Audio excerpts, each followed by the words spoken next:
to Zambia's first and finest visual radio, Sun FM TV. Sun FM, broadcasting from the Copperbelt capital, Ndola City. This is your favourite station.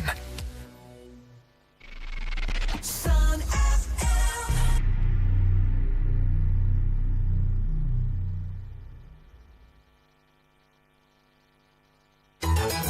The news.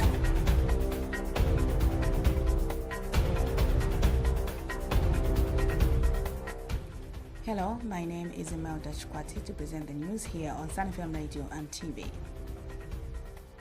The Ministry of Energy has announced a landmark reduction in rural and peri-urban electricity connection fees, lowering the cost of a standard on-grid household connection from 4,846 kwacha to just 300 kwacha and a new nationwide subsidy mechanism. Government has emphasized the need for preparedness, unity, and proactive action in the fight against the cholera pandemic. The Occupational Health and Safety Institute Bill number 17 of 2025 has passed the third reading in the National Assembly and now awaits presidential assent to become law. Copper Queens striker Rachel Kundananji has expressed optimism in the team's potential to win the forthcoming Women's Africa Cup of Nations WAFCON.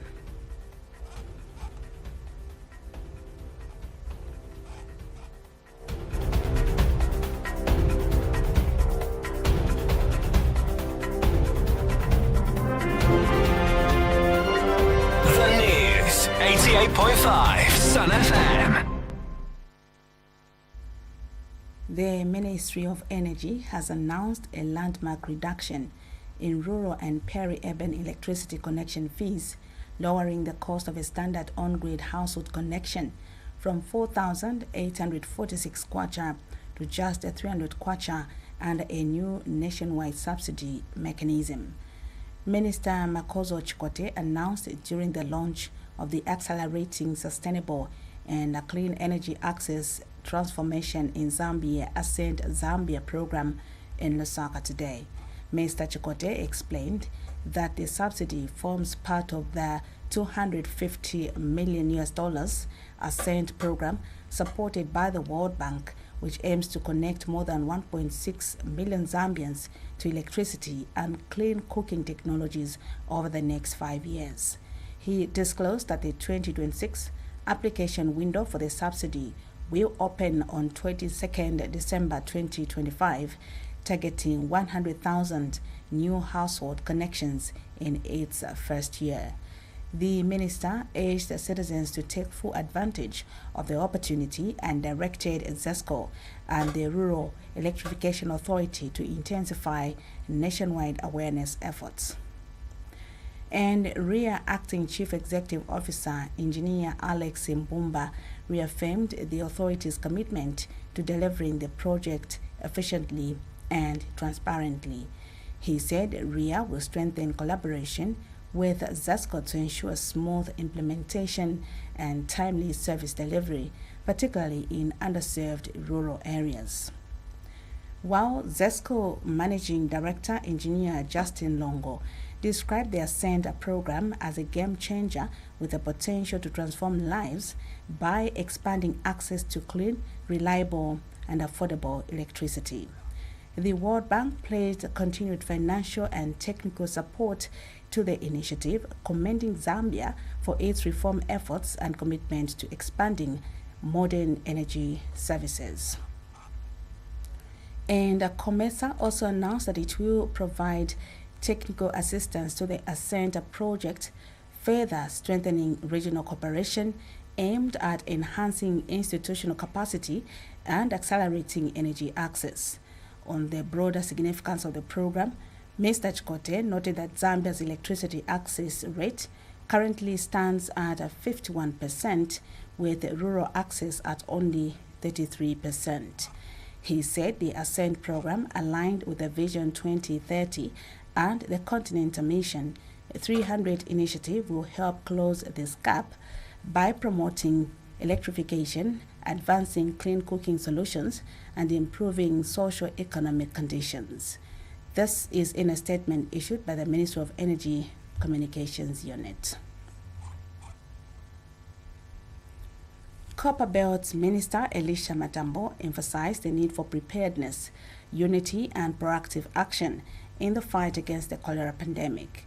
This was highlighted during a cholera prevention campaign at Kasumbalesa border in a speech delivered on his behalf by Acting Permanent Secretary Precious Njekwa, who is also the Ndola District Commissioner. The Zambia Flying Doctor Service, in partnership with the Chilabombo Municipal Council, launched a public health intervention at the Kasumbalesa border post. The week-long program aims to strengthen border health security while protecting surrounding communities from cholera. The Zambia Flying Doctor Service, in partnership with the Chilabombo Municipal Council, have vowed not to record a single case of cholera at the Kasumbalesa border or within Chilabombo town. During the launch of the chlorination and oral vaccination campaign, areas deemed at risk of cholera were chlorinated and local residents were provided with chlorine liquid to treat their drinking water. Area Councillor for Anoya Zulu Ward in Kasumbalesa noted that cholera outbreaks in the area are largely driven by lack of clean drinking water provision from the water utility company. At Kasumbalesa, I won't even feel shy. We don't have mulonga here. That is the main challenge, because the cholera is all about drinking clean water. There is no mulonga guest house, I mean the guest of honor.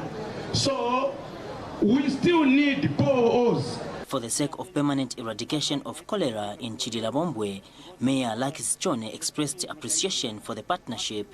At a sitting in a council resolution where we decided that we need to collaborate with Zambia Flying Doctors on a number of issues, especially here at Kasumbalesa, to make sure that the environment here is safe for people and especially the traders as well. Chief Executive Officer for the Zambia Flying Doctor Service, Dr. George Nguni, assured residents and border patrons of continued efforts to prevent the pandemic. Very soon we shall be bringing our ministers to come and do groundbreaking for a very important project of us improving our sanitation by constructing more toilets both in this trading area as well as in the compounds. We'll ensure that more boreholes are drilled and we've got sufficient water. So be rest assured. The government has already provided the resources for the same. That I can confirm as Flying Doctor Service that the monies are already in our accounts. Copperbelt Public Health Specialist Dr. Christopher Dube stressed that cholera should not be treated as an annual occurrence. And we are trying to do our best to say that cholera should not be an annual ceremony where every rain season we have cholera. As you are aware, Chilabombe had an outbreak of cholera just in the last 6-7 months ago. We had that outbreak where we had over 250 cases.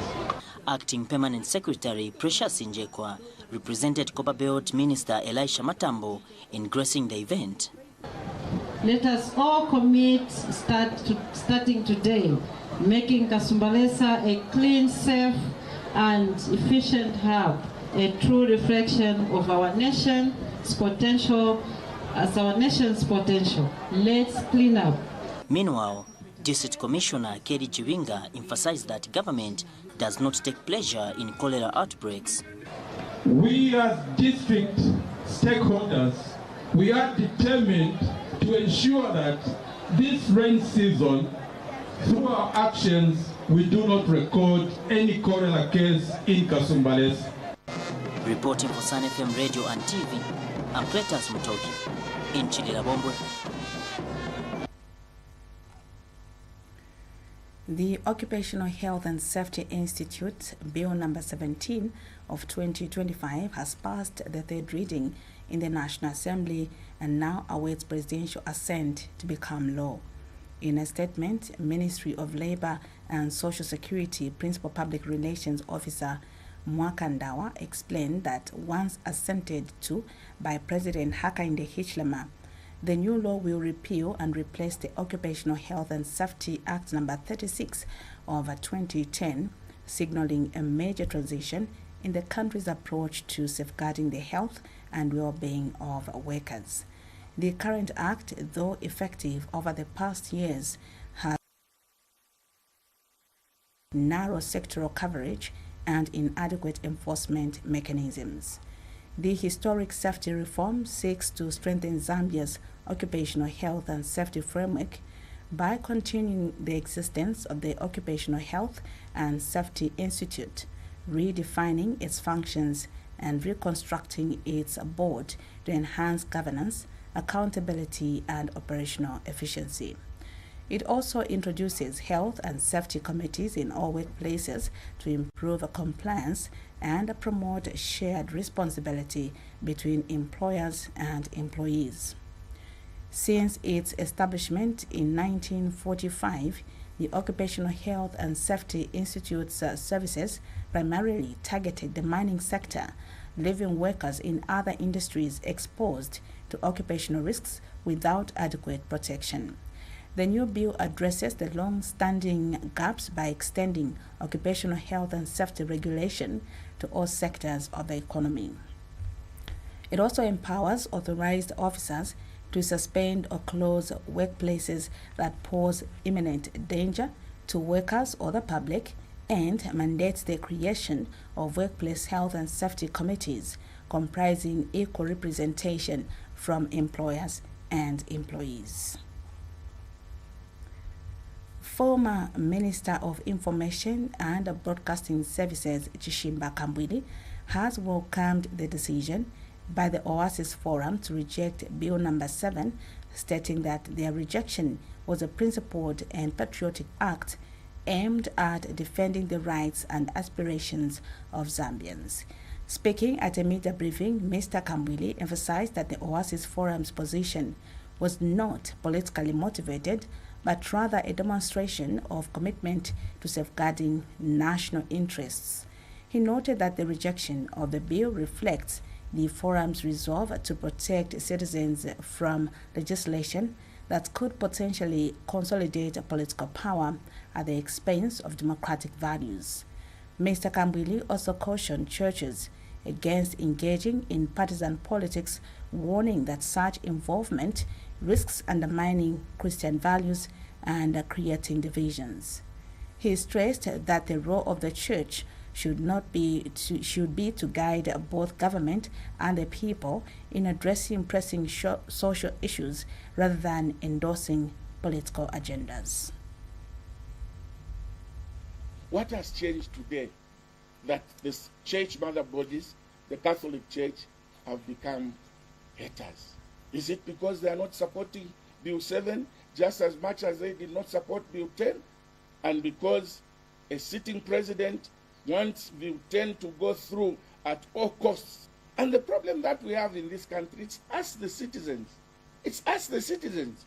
We are allowing this kind of manipulation. We are allowing politicians to manipulate us, use us to achieve their personal interests. Mr. Kambwili further condemned civil society organizations and some priests who praised Bill number 7, describing their actions as disheartening and divisive, which have led to unwarranted attacks on the Catholic Church in efforts to push the bill forward. Highlighting the need for government to prioritize national development, he urged authorities to focus on improving critical sectors such as energy and health instead of pursuing legislation that he argued was designed to entrench political power. The World Vision Fund has disclosed that girls in rural areas lose up to 3 months of schooling annually due to menstrual poverty, a challenge that continues to undermine their academic progress. Speaking at a joint press briefing with Absa Bank, World Vision Fund National Director Mark Nospach explained that prolonged absenteeism makes it difficult for affected girls to keep pace with their studies. He noted that the organization is currently assisting 6,000 school-going girls with reusable sanitary pads, surpassing its initial target of 5,000 beneficiaries. Mr. Nospach emphasized that the initiative has enabled many girls to remain in school and continue their education uninterrupted. Girls lose about 1 month of school lessons every school term. So that translates into more than nearly 3 months of lost school time every year. And that is a significant amount of time. Again, when sanitary pads are not available, when there is not the sanitary facilities at schools, girls really, and you passionately described this, shy away from attending school, waiting at home for their cycle to pass. But that's not the condition we want to see. It disadvantages girls from the get-go. And how can girls catch up when they're faced with this type of situation? How can they catch up with boys in their class? So really, by working together under this campaign, we can really ensure that we put girls on an equal footing. And Absa Bank Chief Executive Officer Mizinga Melo announced that the institution has mobilized 200,000 kwacha to support the provision of reusable sanitary pads for schoolgirls. The time we discussed, it was quite short, but we were able to say, look, let's target, in short, let's raise the awareness. So we raised the awareness on TV, with you guys supporting us, with our employees, our customers, our wider public, just encouraging them to donate towards the menstrual health initiative. This money, one thing we like about World Vision is that we are guaranteed that the money is going to go to where it is intended, to that rural child who doesn't have the reusable sanitary pads. And that just means the education for the girl child goes up suddenly, because suddenly they're in class and they're not missing school, and that's what this was all about. The Zambia Union for Persons with Disabilities has appealed to media houses, particularly private television stations, to enhance accessibility by incorporating sign language interpretation in their broadcasts. Union President Pasco Mlenga stated that many citizens with hearing impairments are excluded from following national events because most private broadcasters do not provide sign language services. He noted that without such interpretation, persons with hearing challenges are forced to rely on social media or the internet to stay informed. Mr. Mlenga further urged government to take disability programs more seriously, highlighting the shortage of educational materials and specialized equipment. He stressed that the high cost of these resources continues to hinder access to quality education. I want first of all to call upon the government to be more serious in the way they take our programs. First and foremost, there is lack of inclusiveness in various stakeholders. You'll find that there is too much expensive in education or in educating us people living with disability, whereby the government does not purchase equipment or materials that people living with disability are using. Apart from that, we have also noticed that private sectors have no passion for a lot of us people living with disability in terms of employment. They just like thinking of us as receivers. Every person who's in Zambia, they think a disabled is vulnerable or is marginalized. And this mentality must come to an end, both by the government and even the private sector. This year's International Day of Persons with Disabilities was commemorated under the theme Disability Inclusive Societies for Advancing Social Progress. In Solwezi, persons with disabilities expressed appreciation to President Hichilema for his continued support. Holland Disabled Association Chairperson Patrick Mwewa recorded that in 2024, the head of state invited persons with disabilities to a roundtable discussion at State House, marking the first time since 1996 that a sitting president had engaged them directly. Mr. Mwewa described the gesture as historic and a demonstration of the President's commitment to inclusion. Invited there, and at that day we presented the communique, and that communique, some of the issues that were written in there too are some of these things that are being implemented because of our cry, and we appreciate the President, Mr. Akainde Ichema, for his support towards persons with disability. I might even confess that since 1996 is the only president who has invited persons with disability to come and to go to the State House and have a dialogue one-on-one with persons with disability. Disability Rights Watch, DRW, together with the disability community in Zambia, has urged government, civic leaders and communities to unite in celebrating human diversity and to commit to building an inclusive Zambia. Disability Rights Watch Programs Coordinator Bruce Joma said this year's theme places social inclusion and leadership at the center of national development, emphasizing the role of persons with disabilities as rights holders with the capacity to contribute meaningfully to society and make independent choices. Mr. Joma acknowledged the progress made in awareness raising, policy reforms, and service delivery, but stressed that rhetoric must be matched with measurable action. He has therefore called on government to publish an annual disability inclusion progress report with clear targets and timelines to ensure accountability. Despite strides made, persons with disabilities continue to face barriers in accessing social services and economic empowerment opportunities.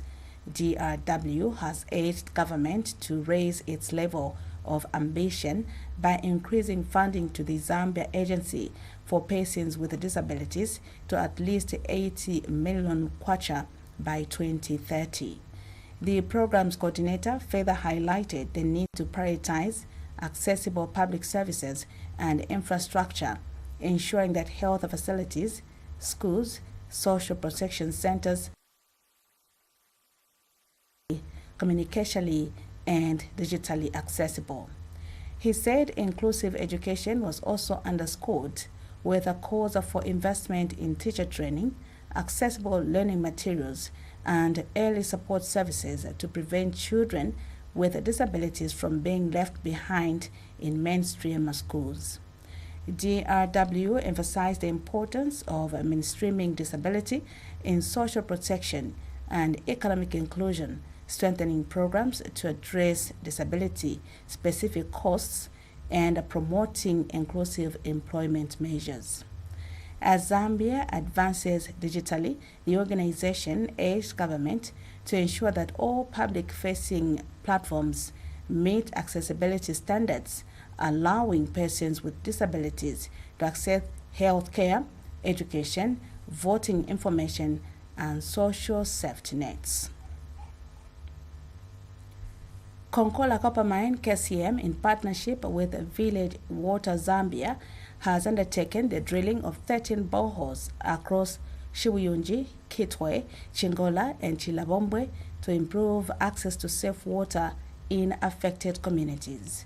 Village Water Zambia Executive Director revealed that Chingola has received 6 boreholes, with one at Chitimukuluho already completed and ready for commissioning. He further noted that 2 boreholes in Shiwuyunji have been commissioned, while the remaining installations are expected to be finalized by December 2025. While Community Development Trustee Chairperson Chiepi Sokoni emphasized that the initiative comes at a critical time when residents are grappling with severe water shortages. Details in this report. In a bid to cushion water challenges in some parts of Chingola district, KCM has partnered with Village Water Zambia to drill 6 boreholes, with one at Chitimukuluho in Chingola constituency already doing its service to the community. The executive director of Village Water mentioned that 2 boreholes in Shiwuyunji have been commissioned, with the rest to be completed by end of December 2025. We are the ones that have partnered with Konkola Copper Mines to implement the water project which we are looking at here today. This project actually is being implemented in 4 districts, which is Shibuyunji, Kitwe, Chingola, and Chila. At the point at which we have built 18 boreholes. Those are the ones which we are equipping right now. And so far, 2 have been fully officially handed over. That is in Shibuyunji district. And the other 4 are the ones which are almost nearing completion. Then the remaining ones are the ones that we are starting now, so that by the end of December we should be able to have, if possible, a good number of them completed. And Community Development Trust Chairperson Sherepim Kandawiri Sokoni stated that this project comes at a crucial time when the people are facing serious water challenges. Ms. Sokoni encouraged the community to guard the borehole jealously.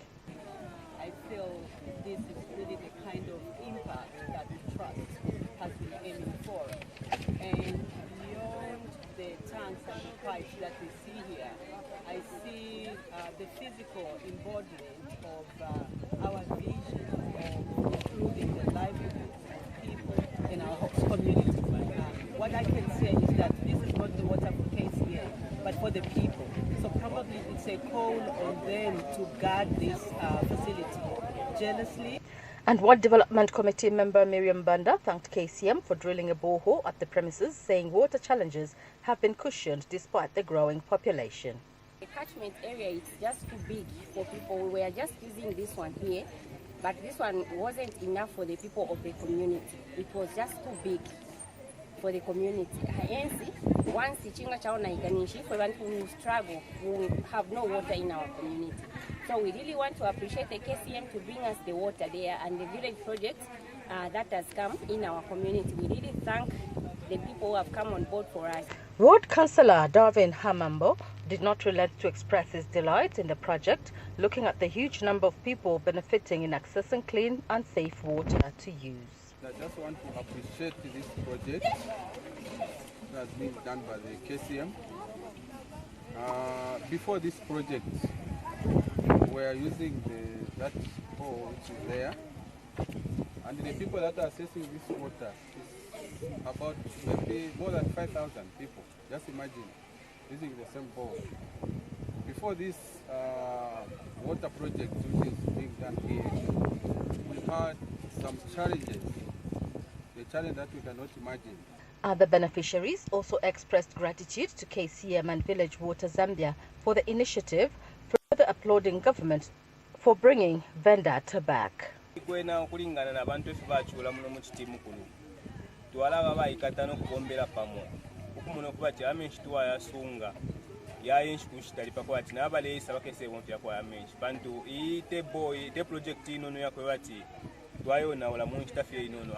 Hope Nyembele reporting for Konkola Radio News. A long stretch of trucks has continued to mushroom along the Kasumbalesa Road for the past 3 days, creating a traffic buildup that now extends from the Konkola toll gate all the way to the border. The situation has sparked concern among motorists, transporters and residents who fear the congestion may worsen if urgent measures are not taken. Despite ongoing clearance efforts, the queue has persisted, reportedly due to delays in border processing and the rising volume of export and import traffic passing through the Kasumbalesa border post, one of the busiest trade corridors in the region. Efforts to obtain a comment from SADC President Eugene Ndlovu on the matter proved futile before broadcasting time. Meanwhile, authorities have yet to issue an official statement clarifying the cause of the delays or outlining measures being implemented to ease the congestion. This is the news on Sun FM Radio and TV. We take a break. Celebrating 7 years of the Kwacha Music Awards. It's been 9 years since the first Kwacha Music Awards ceremony took place in 2017. What started as a small event has grown into Zambia's biggest music awards show. Over the years, we've seen incredible talent shine on the Kwacha Music Awards stage. From the opening act of 2017 by Slap D and Dave, to Zavin, 76 Drums and Sheffy 187 opening 2024, the stage has been great crafts over the years. We have celebrated the best of Zambian music from Afrobeats to hip-hop and R&B. The Kwacha Music Awards has become a platform for artists to showcase their craft. With world-class hosts and electrifying performances, the Kwacha Music Awards has become an annual event to look forward to. Behind the scenes, a team of dedicated individuals work tirelessly to make it all happen. Their passion and dedication have made the Kwacha Music Awards a success. As we celebrate 7 years, we salute the artists who've made this journey possible. Your music has inspired a nation. Here's to many more years of celebrating Zambian music. Hashtag Kwacha Music Awards.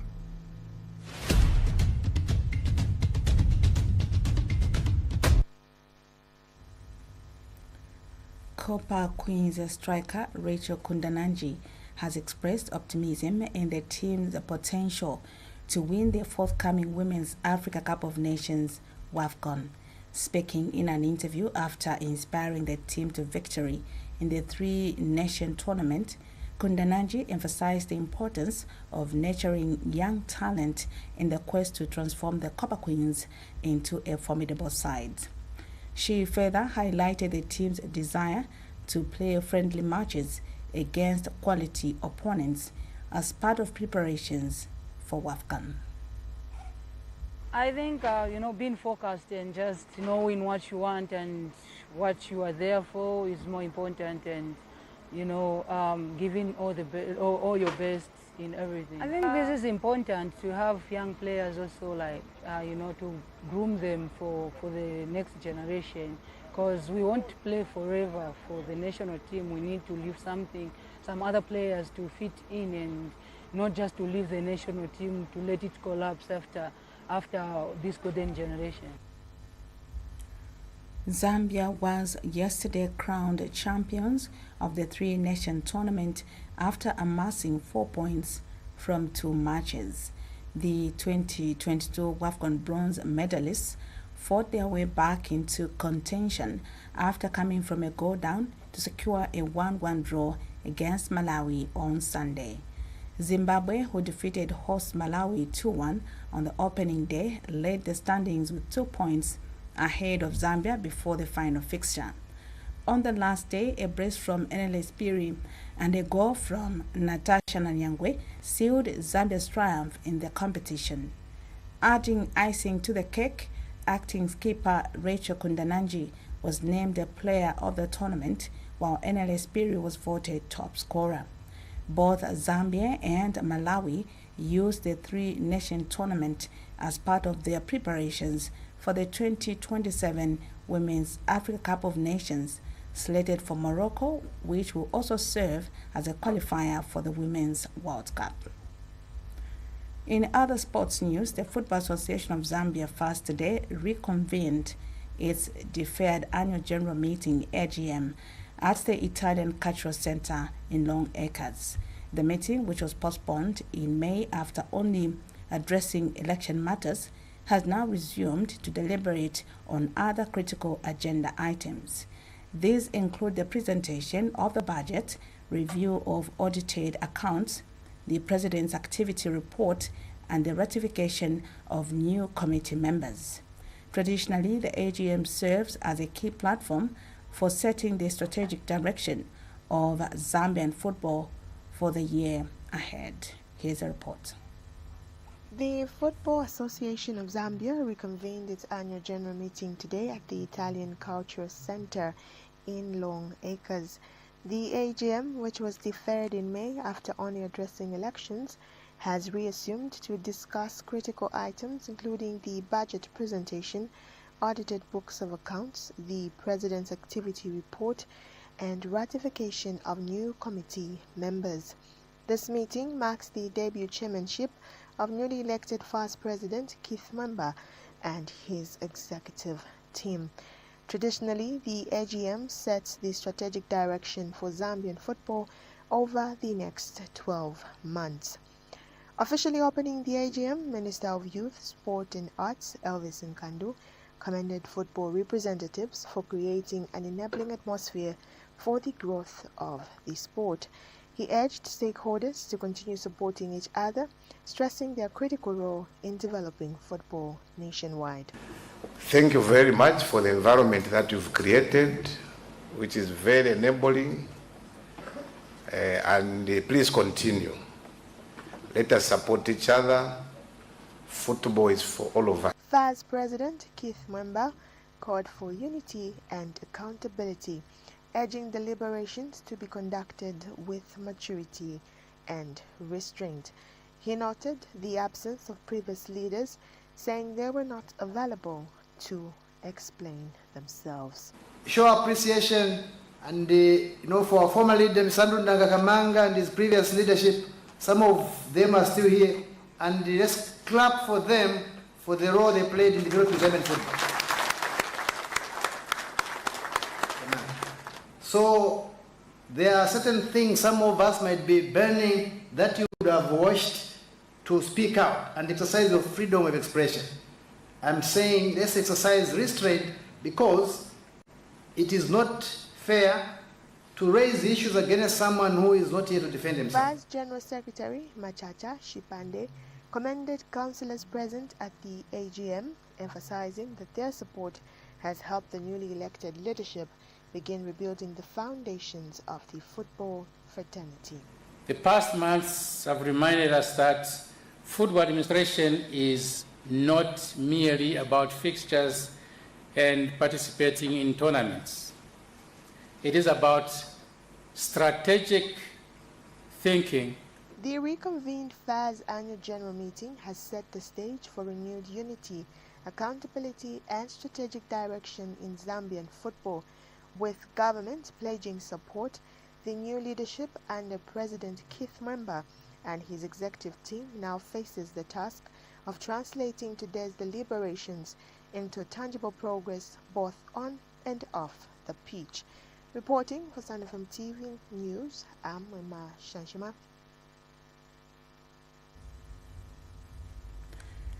We end the news on that note, but before we go, a recap on the headlines. The Ministry of Energy has announced a landmark reduction in rural and peri-urban electricity connection fees, lowering the cost of a standard on-grid household connection from 4,846 kwacha to just 300 kwacha under a new nationwide subsidy mechanism.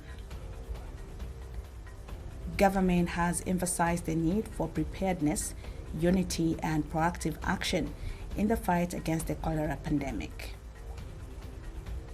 The Occupational Health and Safety Institute Bill number 17 of 2025 has passed the third reading in the National Assembly and now awaits presidential assent to become law. And in sports news, Copper Queens striker Rachel Kundananji has expressed optimism in the team's potential to win the forthcoming Women's Africa Cup of Nations, WAFCON. Thank you so much for listening and watching. My name is Imelda Chkwati. God bless.